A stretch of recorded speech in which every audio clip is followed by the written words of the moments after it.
నమస్తే. ఇప్పుడు డాక్టర్ మంతెన సత్యనారాయణరాజు గారి మొదటి భాగం సుఖజీవన సోపానాల్లో సుఖ విరోచనం సుఖాన్ని ఇస్తుంది అనే టాపిక్ చాలా చక్కగా ఉంది, చాలా యూస్ఫుల్. వినండి, పాటించండి. దేనికైనా కాలం కలిసి రావాలని అనుకుంటుంటాం. కాల విరోచనానికి కాలం కలిసి రావాలంటే ఎలా? పిడుక్కి బియ్యానికి ఒకటే మంత్రమా? కాల విరోచనం అవటం కాలం చేతుల్లో లేదు, మన చేతుల్లోనే ఉంది. రోజు ప్రొద్దుటే జారీగా విరోచనం అయిపోతే మనసు తేలిక పడిపోతుంది. బాగా ఉక్కపోసిన వాడికి చల్లటి గాలి వేస్తే ఎంత హాయిగా ఉంటుందో, విరోచనం రోజు సాఫీగా అవుతున్న వారి మనసు కూడా ఉల్లాసంగా ఉత్సాహంగా ఉరకలు తీస్తుంది. ఇది సర్వసాధారణంగా అందరికీ తెలిసిన విషయం. మరి ఇంత తెలుసున్న విషయం కాబట్టి ఆ విషయం మీద చూపవలసినంత శ్రద్ధ మనిషి చూపలేకపోతున్నాడు. అంటే మనకి ఆశ్చర్యంగా ఉంటుంది. అయినా ఈ విషయంలో మనిషి అలక్ష్యం చేస్తున్నాడని చెప్పక తప్పడం లేదు. ఎందువలనంటే 190 మందికి ఉదయాన్నే కాల విరోచనం అవ్వదు. అలా అవ్వటానికి 2 సార్లు కాఫీ త్రాగో, కడుపు మీద 4 దెబ్బలు వేసుకోనో, ఇంటి చుట్టూ ప్రదక్షిణ చేసో ఇలా నానా తంటాలు పడుతూ ఉంటారు. ఇంత ప్రయత్నం చేసినా తీరా విరోచన కాకపోతే లోకువగా ఉన్న వాళ్ళ మీద విరుచుకుపడతాం. ఎంతో వంకపెట్టి ప్రపంచంలో తనొక్కడికి అన్యాయం జరిగినట్టు పొలికేకలు పెట్టేస్తాడు. చూసారా? విరోచనం సాఫీగా అవ్వడానికి ఆచరించవలసిన వాటిని ఆచరించడానికి అశ్రద్ధ చూపితే అదే మలబద్ధకంగా మారి ఇంత గొడవ జరుగుతుంది. మనకున్న బద్ధకమే మలానికి పట్టి అది మలబద్ధకంగా మారి ఈ విధంగా మనిషికి శాంతి ఉండనివ్వదు. మరి శాంతి కావాలంటే ఏం చేయాలి? ఆరోగ్య సూత్రాలను పాటించాలి. పెద్దలు చెప్పిన మాటల మీద విలువ ఉంచాలి. తెలివి కలిగి ప్రవర్తించాలి. అసలు తెలివి ఎక్కువయ్యే మానవుడు ఈ విధంగా ప్రవర్తిస్తాడు. ఎందువల్లంటే అసలు నేను ఆరోగ్యంగా ఉండాలి అని ఎవరు అనుకోరు. అలా అనుకొని ఆచరిస్తే ఇంత గొడవ ఎందుకు? ఇక్కడ ఒక రహస్యం చెప్తే మీకు కోపం రావచ్చు. అది నగ్న సత్యం కాబట్టి నగ్నంగా చెప్పడానికి ప్రయత్నిస్తాను. విలువ కలిగిన వస్తువులను దాచుకోవడంలో తప్పులేదు. అవి కలకాలం ఇంట్లో ఉండాలని కోరుకోవడంలోనే తప్పులేదు. మరి అక్కర్లేని వ్యర్థ పదార్థమైన మలాన్ని దాచుకోవడంలో ఏమైనా అర్థం ఉందా? చీకొట్టే విరోచనాన్ని దాచుకుంటున్నారు అంటే నిజంగా దాచుకుంటున్నాడని అర్థం కాదు, దాని మీద సరైన ఆలోచన పెట్టలేకపోతున్నాడని అర్థం. పశు పక్షాదులు చూడండి, మలం తయారవగానే వెంటనే విసర్జిస్తాయి. ఇంకో విషయం ఏమిటంటే శాకాహారాన్ని తినే జంతువులు ఎన్నిసార్లు ఆహారం తీసుకుంటే అన్నిసార్లు మలాన్ని విసర్జిస్తాయి. అందుచేత అవి ఆయుర్దాయం ఉన్నంత వరకు ఏ బాధలు లేక సుఖజీవనాన్ని సాగిస్తున్నాయి. జంతువుల కన్నా తెలివితేటలు కలిగిన మనిషి మాత్రం కోరి అవకాశాన్ని పోగొట్టుకుంటున్నాడు. ఉదయం లేవగానే కాల విరోచనం మీద మనిషికి దృష్టి వెళ్ళడం లేదు. లేవగానే ముఖం తొలిపేసుకొని కాఫీ త్రాగి వెంటనే పేపర్ పట్టుకొని కూర్చుంటాడు. అందులోని వింతలు విశేషాలపైన మనసుని కేంద్రీకరిస్తాడు. ఈ లోపల విరోచనం అయ్యేలా ఉన్న దానిని కదలికలపైన దృష్టి పెట్టడు. ఎలాగా దానిని ఆపు చేసుకుంటూ పేపర్ని చదవడం పూర్తి చేస్తాడు. అప్పటికే ఆఫీసు సమయం అవడంతో మరోసారి కాఫీ త్రాగి అది సమయం కాకపోయినా బలవంతంగానైనా మలాన్ని విసర్జించడానికి ప్రయత్నం చేస్తాడు. ఒక్కోసారి విరోచనం అయ్యి, ఒక్కోసారి అవ్వక, ఒకసారి అయినా తృప్తి లేక ఆఫీస్కి పరిగెడతాడు. ఇక ఆ రోజంతా చికాకుగా గడిచిపోతుంది. దీనికి అంతటికి కారణం సుఖ విరోచనంపై దృష్టి లేక. తనకు ఏదో ఒక లాభం ఉంటేనే కానీ మనిషికి ఏ పని చేయడు. మల విసర్జనలో కూడా లాభం ఉంటేనే చేస్తానంటే ఎలా? పూర్వం రోజుల్లో మన వాళ్ళకి ఇంట్లో మరుగుదొడ్లు ఉండేవి కావు. వాళ్ళు పొద్దుటే చెంబు పట్టుకొని 1 మైలు దూరం నడిచేవారు. ఈ నడక వలన దాని మీద దృష్టి ఉంచడం వలన సుఖ విరోచనం అయ్యేది. ఉదయాన్నే చీకటితోనూ మళ్ళీ చీకటి పడ్డాకను 2 సార్లు ఈ పని కోసం వెళ్ళేవారు. ఇప్పుడు మన ఇంటిలోనే మరుగుదొడ్లు చాలా విలుగా ఉంటున్నాయి. అందుచేత ఇది మన చేతిలో పనే కదా, ఎప్పుడైనా చేయొచ్చులే అని అశ్రద్ధ చేస్తున్నారు. ఒక పుస్తకాన్ని తను సొంతంగా కొని ఇంటికి తెచ్చుకుంటే ఇది నా పుస్తకమే కదా, ఎప్పుడైనా చదవచ్చు అని అశ్రద్ధ చేస్తాడు.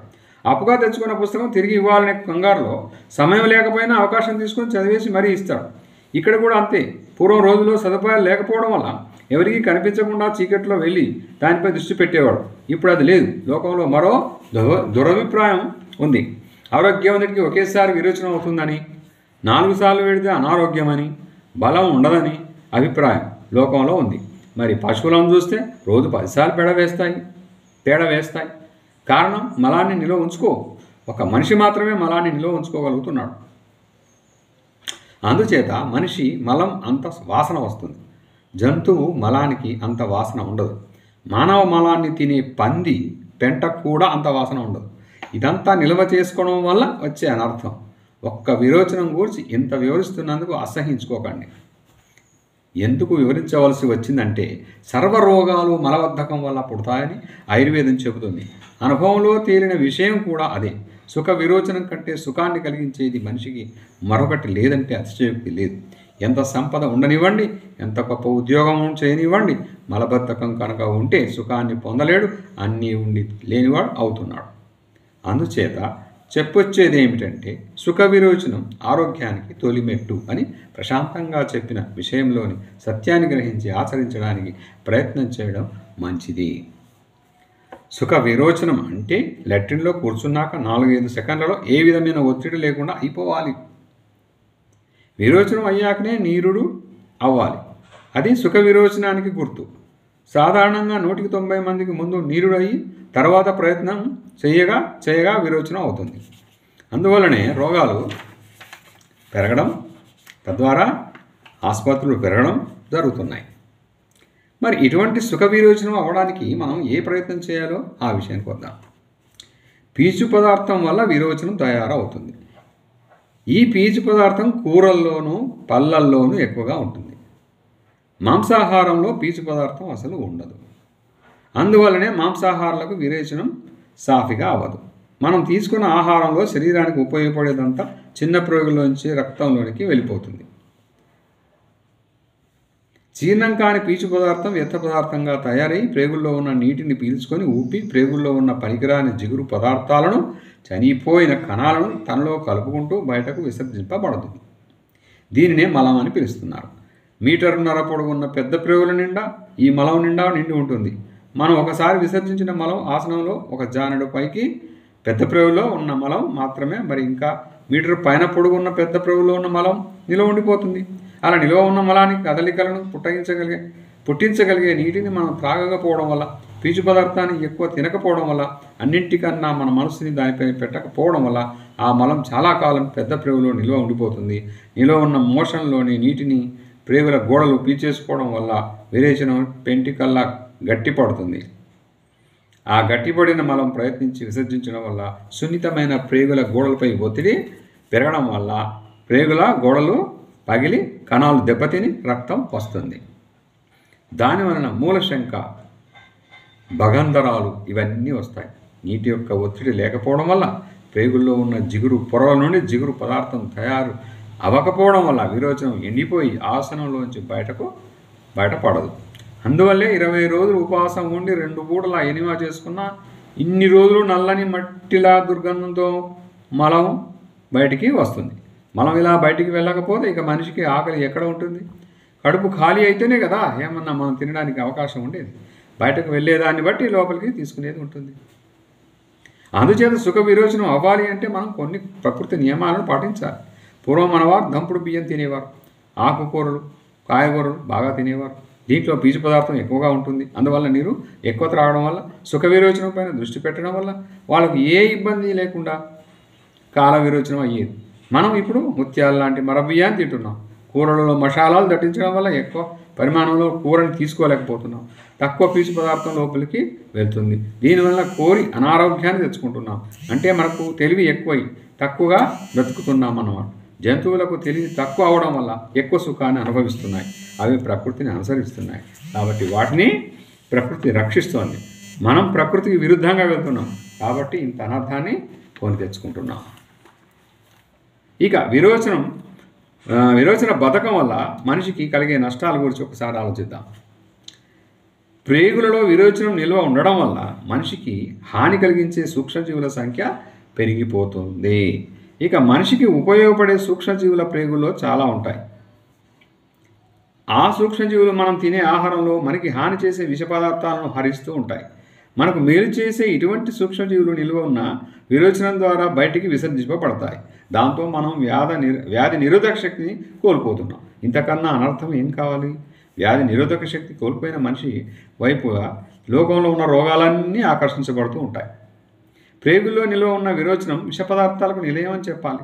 ఒక విషయం గమనిస్తే ఇది బాగా అర్థమవుతుంది. కొన్ని గంటలు నిల్వ ఉన్న ఇడ్లీ పిండి పులిసిపోతుంది. ఇంకా నిల్వ ఉంటే దాంట్లో నుంచి పురుగులు వస్తాయి. అలాగే నిల్వ ఉన్న మలంలోంచి పురుగులు వస్తాయి. భూమి నీటిని పీల్చుకున్నట్లే ప్రేగులు మలలో ఉన్న నీటిని పీల్చుకోవడం వల్ల ఆ మలంలోని విష పదార్థం శరీర భాగాలకు వ్యాపిస్తుంది. అప్పుడే మనిషి వ్యాధిగ్రస్తుడవుతున్నాడు. విరోచనం అవ్వనందువల్ల పొట్టంతా బరువుగా ఉంటుంది. ఆహారం తీసుకోకపోయినా ప్రేగులలో సహజంగానే కొంత గాలి ఉంటుంది. ఆ గాలి ఒత్తిడి వలన విరోచనానికి కొంత కదలిక పుడుతుంది. అలాంటి గ్యాసు పేగంతా మలంతో బంధించబడడంతో బయటకు పోయే మార్గం లేక వెనుకకు తిరిగి పైకి ఎగదంతుంది. అప్పుడే మనకు ఆయాసం రావడం, డయాఫ్రమ్ గాలి నొక్కడం వల్ల ఛాతిలోను గుండెలోను నొప్పి రావడం మొదలవుతుంది. అదేదో గుండె జబ్బు అనుకొని కంగారు పడిపోయి నిజంగా గుండె జబ్బు తెచ్చుకొని చనిపోయే ప్రమాదం కూడా ఉంది. ఇన్ని అనర్థాలు జోడించి విరోచనం అవ్వడంతో సమసిపోతాయి. కానీ ఇది తెలియక, అంటే కీలెరిగి వాత పెట్టడం చేతకాకపోవడంతో అనవసరంగా మందులు వాడుకొని కొత్త రోగాలు తెచ్చుకుంటున్నాం. మురికి మీద దోమలు ఈగలు ముసురుతాయి. వాటిని పోగొట్టడానికి ఆ మురికి గుంటపైన ఫినాయిల్ చల్లామనుకోండి, ఆ ఫినాయిల్ పవర్ ఉన్నంతసేపు దోమలు ఈగలు ముసరవు. కానీ దాని పవర్ తగ్గగానే మళ్ళీ ముసురుతాయి. అలా కాకుండా అక్కడి నుండి పూర్తిగా ఎత్తివేస్తే ఇక ఆ దోమల బెడద ఉండదు. అందుచేత అసలు మురుగును లేకుండా చేసుకోవడం ఉత్తమోత్తమమైన పని. అలాగే మనకు వచ్చే అజీర్ణం, నోటి దుర్వాసన, కడుపులో మంటలు, బీపీ, తలపోటు ఇటువంటి వ్యాధులకు మూల కారణమైన విరోచన బద్ధకాన్ని పోగొట్టుకోవడం మనిషికి ఎంతో శ్రేయస్కరం. చివరగా తేలిన విషయం ఏమిటంటే మలబద్ధకం వల్ల సర్వరోగాలు వస్తున్నాయని, సుఖ విరోచనం అయితే మనకు వచ్చే వ్యాధులన్నీ సమసిపోతాయని. అందుచేత సర్వమానవాళికి ఆమోదయోగ్యమైన ఈ ఆరోగ్య సూత్రాలను పాటిస్తే ఆరోగ్యమనే మహాభాగ్యంతో కలకాలం తుడపుగా వచ్చును. మనం ఏం చేద్దామని అడిద్దామా? Thank you. All the best.